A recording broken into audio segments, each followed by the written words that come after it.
کہ اللہ مل رہا ہے، اللہ ملا تو سستا سودا۔ جب اسماعیل علیہ السلام سے کہا نا ابراہیم علیہ السلام نے کہ بیٹا تیرے ذبح ہونے کا حکم ہو چکا ہے، کیا کہتے ہو؟ تو انہوں نے کہا جلدی کرو، یا ابا تفعل، یا ابا تفعل، ابا جلدی کرو۔ تو ابراہیم سمجھے کہ شاید یہ پتہ نہیں چلا اس کہ بیٹا تمہیں خبر ہے میں کیا کہہ رہا ہوں؟ کہاں خبر ہے، بڑا اچھا سودا ہے،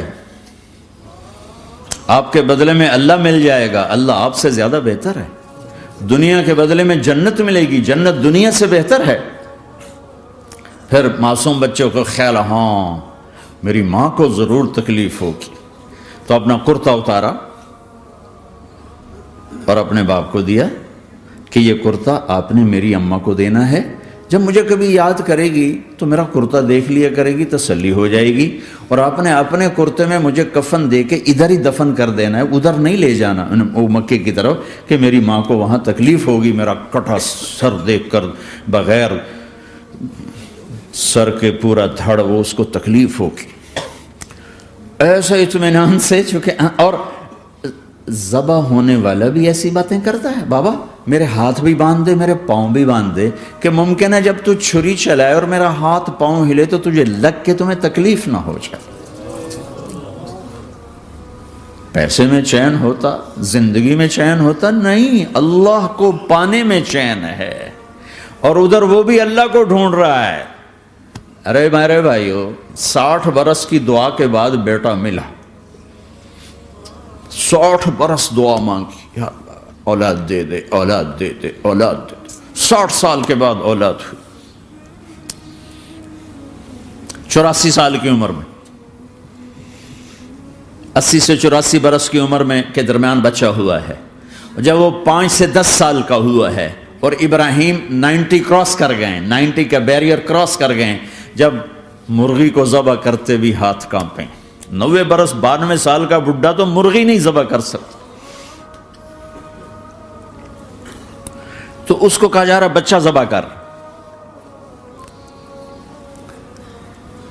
مینا کے پہاڑ سکتہ طاری ہے، ہوائیں تھم چکی ہے، سورج مدہوش ہو رہا ہے، آسمان کے فرشتے ٹکٹکی باندھ رہے ہیں اور ان کے سانس اٹک رہے ہیں کہ یہ کیا ہو رہا ہے، کیا یہ بوڑھا کر جائے گا، کیا یہ اپنے بچے پر چھری چلا جائے گا؟ باندھ رہے ہیں ہاتھ اور پاؤں، اور پھر بچے نے کہا تھا مجھے الٹا لٹانا، سیدھا نہ لٹانا، کہیں تیری نظر پڑے میرے چہرے پر اور پھر تو رک جائے، نہیں نہیں نہیں، سیدھا الٹا۔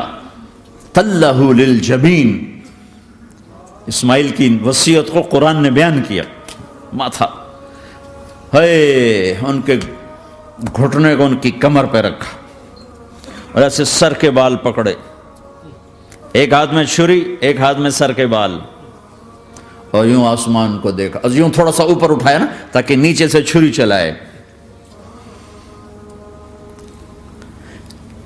وہ چھری چلا کے مطمئن ہے، وہ چھری چلوا کے مطمئن ہے، پتہ چلا کہ میری سوچ غلط ہے، کسی اور طرف سکون ہے، جہاں میں ڈھونڈ رہا ہوں وہاں نہیں ہے، اپنی مرضی پوری کرنے میں نہیں ہے، اللہ کی مرضی پوری کرنے میں ہے۔ یوں پکڑا، گھٹنا رکھا، یوں دیکھا، آسمان کو دیکھنا تھا کہ فرشتوں کی چیخیں نکل گئی، کہا اے اللہ، ہائے ہائے ہائے، کاش وہ مینا کے پہاڑ ہوتے جہاں یہ قصہ ہوا، اب تو حاجیوں کی وجہ سے انہیں توڑنا پڑا۔ اے اللہ، کیا تو مجھ سے ناراض ہو گیا ہے؟ تو یہ سمجھتا ہے کہ اسماعیل کی محبت میرے دل تجھ سے زیادہ ہوگی؟ نہیں نہیں، میرے اندر تو ہی تو ہے، تیرے سوا کوئی نہیں ہے، اور اگر کوئی میرا تو نے امتحان لینا ہے میں حاضر ہوں۔ ایک اسماعیل کیا لاکھوں قربان ہو سکتے، چھری چلاتی۔ اگر میرا رب صرف دیکھ ہی رہا تھا کہ خلیل کہاں تک جاتا ہے، یاری نبھتی ہے کہ درمیان میں ٹوٹتی ہے۔ ارے تم سے بچوں پہ چھریاں نہیں چلوا رہا، تم سے کہہ رہا غلط کام چھوڑ دو، وہ تمہاری ہلاکت اور بربادی کا ذریعہ ہیں، یا موت سے ٹکر لے کے دکھا دو، یا قبر کے گڑھے میں جانے سے انکار کر دو، یا موت کے بعد کھڑے ہونے سے انکار کر دو، یا میرے رب کی جہنم کو پانی سے بجھا دو، میرے اللہ کی جنت کو آگ لگا دو، اور کہہ دو کوئی اللہ نہیں، کوئی حساب کتاب نہیں، جاؤ جو مرضی کرو۔ ادھر سب کچھ مانتے ہو، ادھر اسی سے بغاوت کرتے ہو۔ یہ کیا اسلام ہے؟ یہ کیا زندگی ہے؟ اے اللہ، ناراض ہو گیا ہے کہ میرے دل میں اسماعیل تجھ سے زیادہ نہیں، میرے رب ادھر تو ہی تو ہے، تیرے سوا کوئی نہیں ہے، تو ہی ہے۔ اور اگر ناراض نہیں کوئی میرا پیپر لے رہا ہے تو میں حاضر ہوں، یہ لے۔ اللہ اکبر۔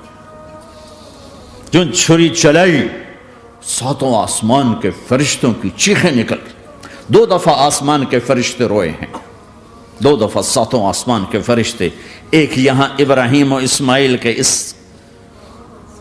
قصے پر، اور پھر 4000 سال کے بعد جب میرے نبی کو طائف میں پتھر پڑے۔ ہائے ہائے۔